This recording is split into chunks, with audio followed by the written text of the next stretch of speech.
Deep in the heart of the Whispering Crags, where the air is thin and the stone is sharp, lived two young mountain goats, Koa and Pogo.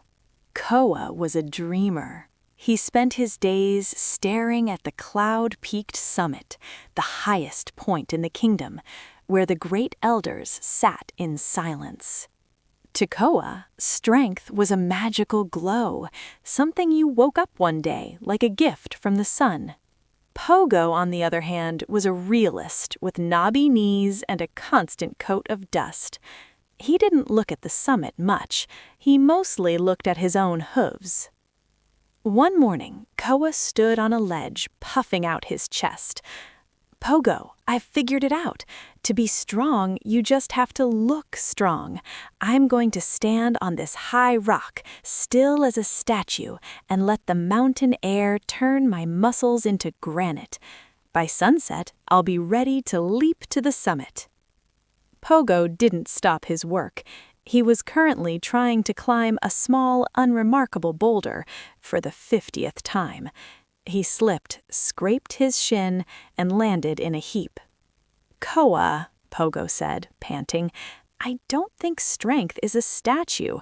I think strength is, well, it's mostly just getting back up and feeling a bit sore." "Nonsense," Koa laughed. "That's just being clumsy. Watch me be majestic." As the weeks passed, the reality of becoming strong began to set in, but the two friends handled it very differently. Koa's way. He found the most impressive-looking peak and stood there. He practiced his mighty pose. He waited for the strength to arrive like a lightning bolt. But as the wind grew colder, Koa just grew tired. His legs started to shake from standing still. He wasn't becoming a giant, he was becoming an icicle. Pogo's way. Pogo spent every day doing the boring things. He carried heavy salt licks up the low slopes. He practiced balancing on narrow ridges where the drop was only a few feet. He failed constantly. He looked ungraceful. He had scars on his knees and his horns were chipped. One evening, Koa looked down from his majestic perch. "Pogo, you look terrible. You're covered in bruises. Why do you keep doing that? It clearly isn't working." Pogo looked at his trembling legs and smiled. "My legs hurt, Koa, but yesterday I couldn't reach that branch. Today I can. Strength isn't a feeling. It's a memory of all the times I didn't quit." Then came the day of the Shatterstone storm. A massive tremor shook the Whispering Crags. Boulders the size of houses began to tumble. The ledge where Koa was posing cracked right down the middle.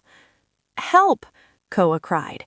He tried to leap to safety, but his legs, which he had never actually used for anything but standing still, buckled beneath him.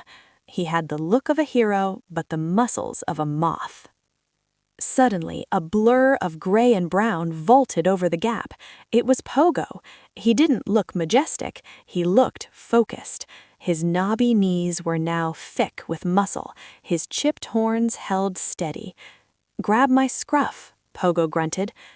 Pogo didn't lift Koa with magic. He lifted him with the strength he had built while scraping his shins on those boring boulders. Every stumble he'd had over the last year was now a reserve of power he could draw from. He hauled Koa up the incline, his hooves finding grips in the stone that Koa hadn't even noticed.